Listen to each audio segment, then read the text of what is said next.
La carta de Belicena Vilca. Séptimo día. La cordillera de la Sierra Morena es parte de la divisoria mariánica que separa el sur de Andalucía del resto de la península ibérica, desde el Mediterráneo frente a los Baleares hasta el Monte Gordo en la desembocadura del río Guadiana. Su relieve tiene una longitud aproximada de 600 kilómetros. En el extremo occidental, dando origen al río Diel, se dibuja de este a suroeste la Sierra de Aracena, en uno de cuyos cerros se halla enclavado el castillo templario al cual me referiré más adelante. Numerosas cadenas de sierras menores se extienden más al sur. Una de ellas es la de Río Tinto, de donde proviene el río del mismo nombre. Otra es la de Catochar, asiento de las principales minas de la Casa de Tarsis. Los ríos Tinto y Odiel descienden hacia el Golfo de Cádiz y confluyen pocos kilómetros antes de la costa, formando una ancha ría. En la franja de terreno que queda entre ambos ríos sobre la desembocadura del Odiel, se asienta desde la antigüedad la ciudad fluvial y marítima de Onuba, hoy llamada Huelva. Y a unos 25 kilómetros de Onuba, Odiel arriba, se encontraba la antiquísima ciudadela de Tarsis, en las cercanías de la actual villa Valverde del Camino. El río Tinto o Pinto recibe ese nombre porque sus aguas bajan rojizas, teñidas por el mineral de hierro que recoge en la Sierra Aracena. El Odiel, en cambio, siempre fue un río sagrado para los íberos, y por eso lo identificaban con la runa más importante, la que designa el nombre de Nabután, el gran jefe de los atlantes blancos. Al parecer, Nabután significaba señor, Na-Bután, en la lengua de los atlantes blancos. Los distintos pueblos indogermanos que participaron del pacto de sangre, pero luego cayeron frente a la estrategia del pacto cultural, concluyeron que se trataba de un dios y le adoraron bajo diferentes nombres, todos derivados de Nabután. Así se le llamó Nabú, de Nabután, Wotán, de Nabután, Nahuotán, Odán u Odín, de Nab-Odán, Nab-Odín, Odiel u Odal, de Nab-Odiel, Nab-Odal, etc. 5 kilómetros al norte de la ciudadela de Tarsis, en el sistema de la Sierra Catochar, se halla el Monte Char, nombre que significaba fuego y verbo en diversos dialectos íberos. En su cima existía un bosque de fresnos que era venerado por los íberos en memoria de Nabután. Allí, los atlantes blancos habían erigido un enorme menhir señalado con su runa. Lo habían plantado en el centro del bosque, en un sitio que, extrañamente, estaba poblado por un pequeño grupo de manzanos. En los días de los señores de Tarsis, solo sobrevivía uno de aquellos manzanos, y nadie sabía explicar si los otros habían desaparecido por causas naturales o por el talado intencional. El que quedaba estaba plantado a unos 20 pasos del menhir, y se veía a todas luces que se trataba de un árbol varias veces centenario. Toda la antigüedad mediterránea pregriega conocía la existencia del manzano de Tarsis, hacia el que solían emprender peregrinaciones anuales los devotos de la diosa del fuego. En un comienzo, en efecto, los fresnos y manzanos estaban asociados a Nabután y Freya, respectivamente. Posteriormente, luego de la alianza de sangre con los pueblos del pacto cultural, los sacerdotes consagraron el manzano de Tarsis a la diosa Belisana y establecieron la costumbre de celebrar el culto al pie de su añoso tronco. Para ello construyeron un altar de piedra, compuesto de 2 columnas y una losa transversal, sobre la que se asentaba la lámpara perenne.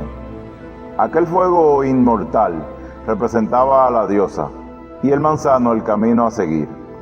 Conforme enseñaban los sacerdotes, el Dios creador escribió el culto en la semilla del manzano. El árbol solo era una parte del mensaje referido al destino del hombre.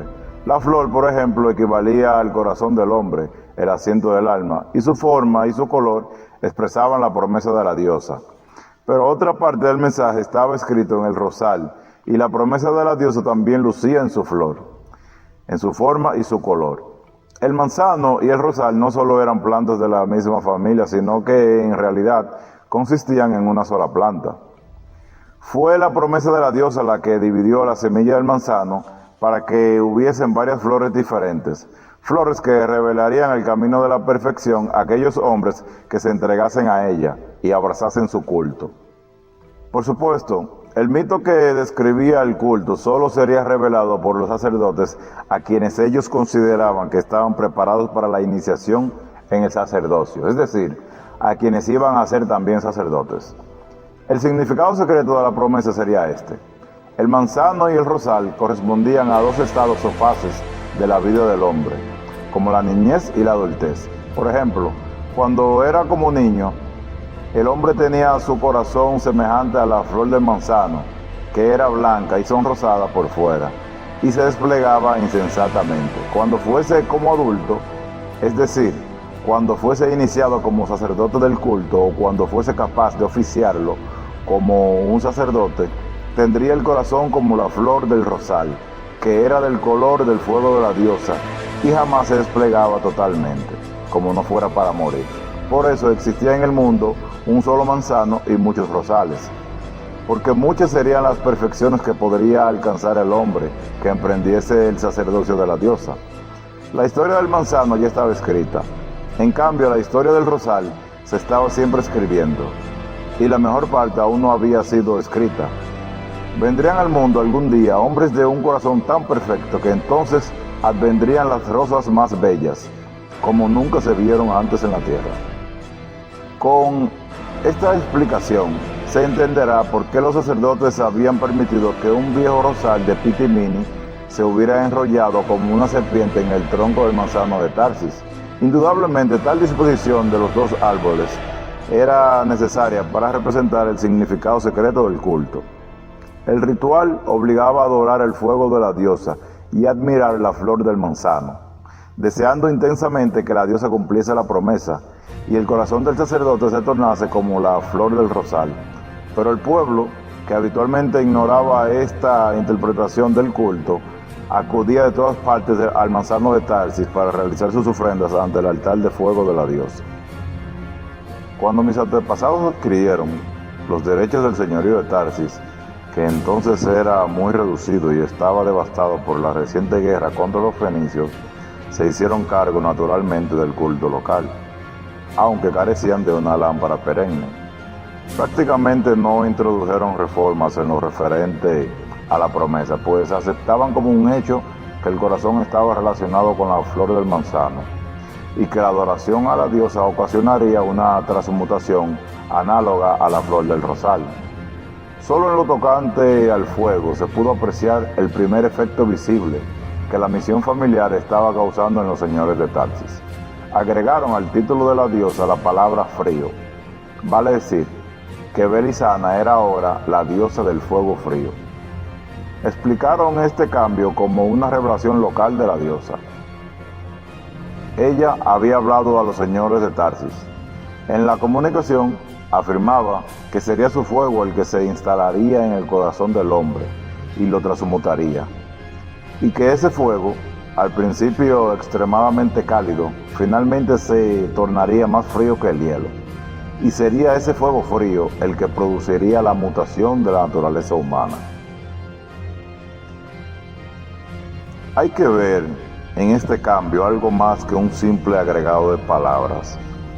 Era la primera vez que en un culto aparecía la posibilidad de enfrentar y superar al temor, es decir, al sentimiento que en todos los cultos aseguraba la sumisión del creyente.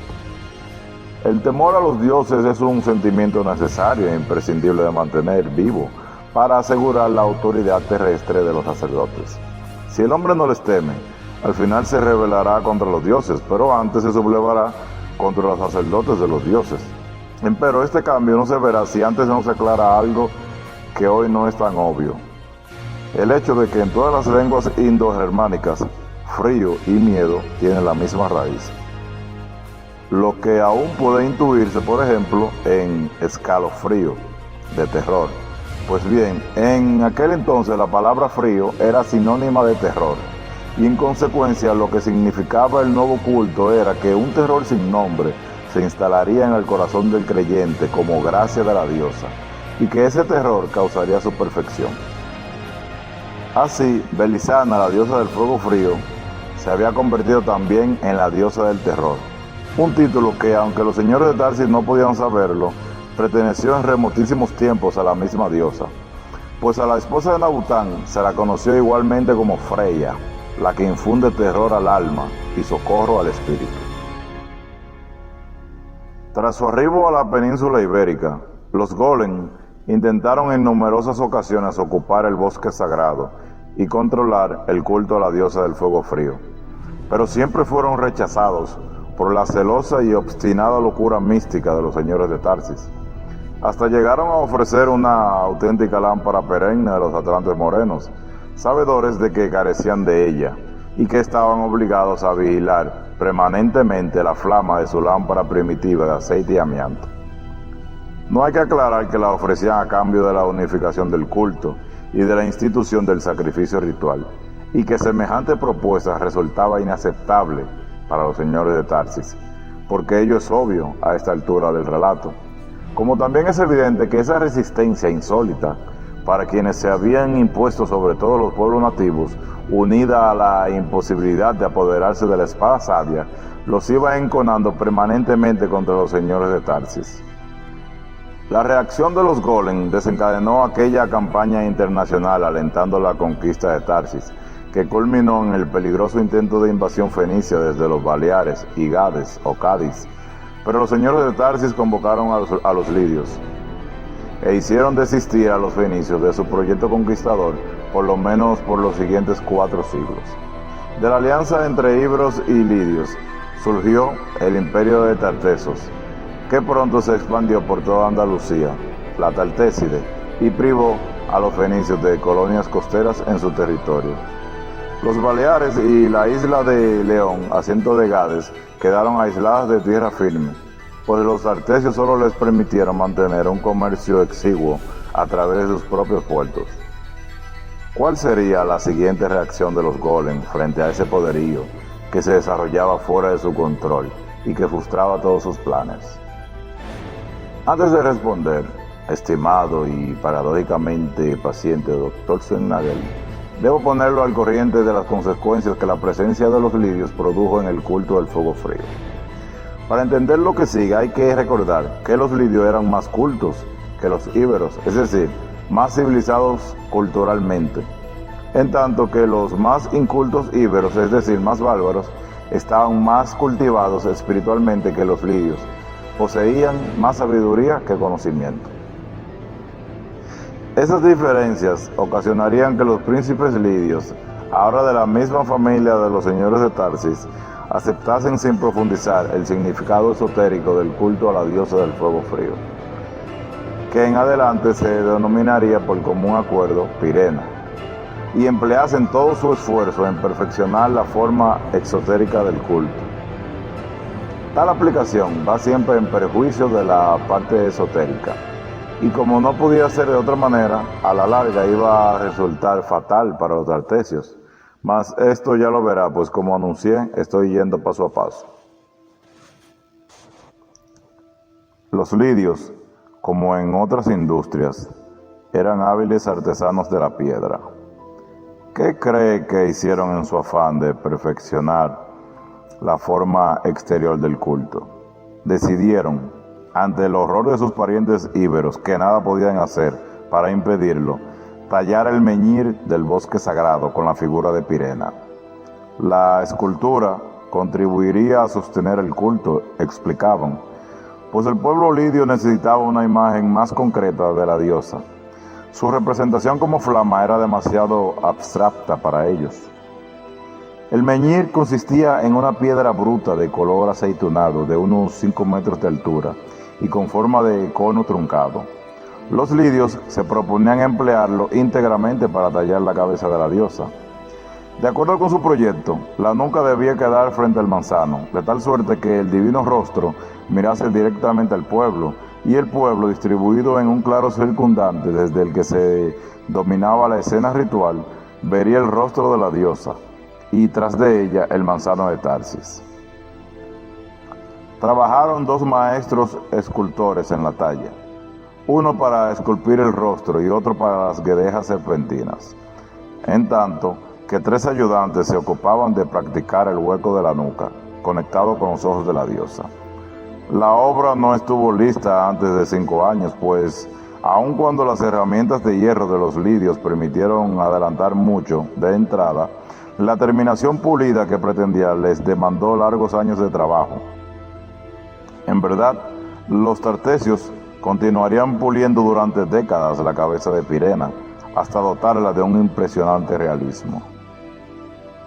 La necesidad que sentían los lidios de contemplar una manifestación figurativa de la diosa era propia de la época. Los pueblos del pacto cultural experimentaban entonces una generalizada caída en el exoterismo del culto, que los llevaba a adorar los aspectos más formales y aparentes de la deidad. Los pueblos presentían que los dioses se retiraban desde adentro, pero solo podían retenerlos desde afuera. Por eso se aferraban con desesperación a los cuerpos y a los rostros divinos, y a cualquier forma natural que los representase. Siendo así, no debe sorprender el intenso fervor religioso despertado en los pueblos y la extraordinaria difusión geográfica que produjo el culto del fuego frío luego de la transformación del Meñique. Además de los tartesios, orgullosos depositarios de la promesa de la diosa, hombres pertenecientes a 1000 pueblos diferentes peregrinaban hasta el bosque sagrado de la Tartéside para asistir al ritual del fuego frío. Entre otros, acudían los íberos y ligures desde todos los rincones de la península, y los brillantes pelasgos desde Etruria, y los corpulentos bereberes de Libia, y los silenciosos espartanos de Laconia, y los tatuados pictos de Albión, etc. Y todos los que llegaban hasta Pirena venían dispuestos a morir. A morir, sí, porque esa era la condición de la promesa, el requisito de su gracia. Como todos sus adoradores sabían, la diosa tenía el poder de convertir al hombre en un dios, de elevarlo al cielo de los dioses. Mas como todos también sabían, los raros elegidos que ella aceptaba debían pasar previamente por la prueba del fuego frío, es decir, por la experiencia de su mirada mortal. Y esta experiencia generalmente acababa con la muerte física del elegido. De acuerdo con lo que sabían sus adeptos, y sin que tal certeza afectase un ápice la fascinación por ella, muchos más eran los elegidos que habían muerto que los comprobadamente renacidos. Los que recibían su mirada mortal, de cierto que caían, y muchos, la mayoría, jamás se levantaban, pero algunos sí lo hacían. Y esa remota posibilidad era más que suficiente para que los adoradores de la diosa decidiesen arriesgarlo todo. Los que se despertasen de la muerte serían quienes verdaderamente habían entregado sus corazones al fuego frío de la diosa, y a los que ella recompensaría tomándolos por esposos. Por su gracia, al revivir, el elegido ya no sería un ser humano de carne y hueso, sino un hombre de piedra inmortal, un hijo de la muerte. Estos títulos al principio constituyeron un enigma para los señores de Tarsis, que fueron quienes introdujeron la reforma del fuego frío en el antiguo culto a Belisana, pues afirmaban haberlo recibido por inspiración mística directamente de la diosa, aunque suponían que se refería a una condición superior del hombre, cercana a los dioses o a los grandes antepasados. Mas luego, cuando entre los mismos señores de Tarsis hubo hombres de piedra, la respuesta se hizo súbitamente clara. Pero ocurrió que esa respuesta no era apta para el hombre dormido, ni tampoco para los elegidos que con más fervor adoraban a la diosa. Los hombres de piedra callarían este secreto, del que solo hablarían entre ellos, y formarían un colegio de hierofantes tartesios para preservarlo. A partir de allí, serían los hierofantes tartesios, es decir, mis antepasados transmutados por el fuego frío, los que controlarían la marcha del culto.